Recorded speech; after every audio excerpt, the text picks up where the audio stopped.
Okay, mainit-init na balita. Naglabas ang ating Korte Suprema ng order dito sa ilang opisyal dyan sa bahagi ng Romblon.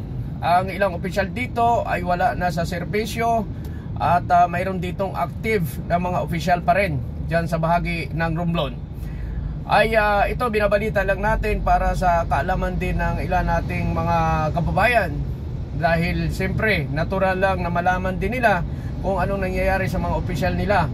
Ito po ay nagsimula doon sa anomaly ng backhoe loader na sinampahan sila ng kaso ng 2006 kung hindi ako nagkakamali.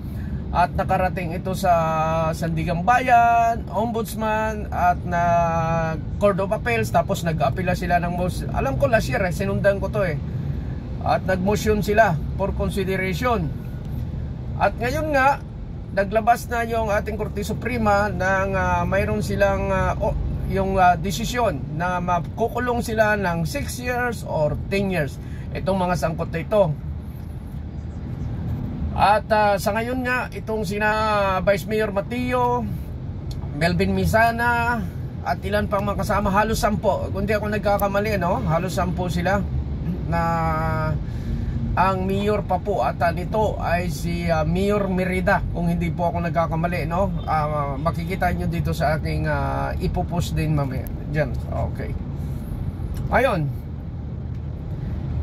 ay kailangan natin malaman dahil tayong mga kababayan ay itong nangyayari ay sila ay mga opisyal natin na dapat malaman din natin kung anong nangyayari.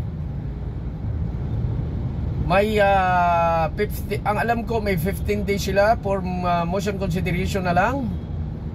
At antayin natin kung maglabas ng warrant of arrest agad itong korte at iparisto sila.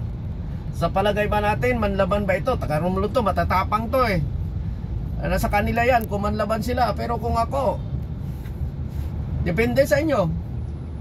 Pag ginaristo kayo, pwede naman kayong lumaban, pwedeng hindi. Nasa sa inyo yan Wala akong sinasabi manlaban kayo. Sinasabi ko, sumuko kayo ng mahusay. Pag sakaling arestuhin kayo, sundan natin yung batas. Ngayon, kung matapang kayo, sige, nasa sa inyo, manlaban kayo.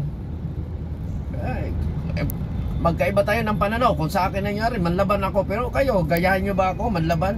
Manlaban kayo. Para isang biyahe lang, O yan lang, at maraming salamat doon sa ating mga kababayan. Kaya talaga mahirap maging korap. Pero sa dami niyan, ito pa lang ang sampol. Mayroon pa dyan, mataas na opisyal. May mga project na naman kayo. Tambaka talaga kayo. Wala kayong kadala-dala.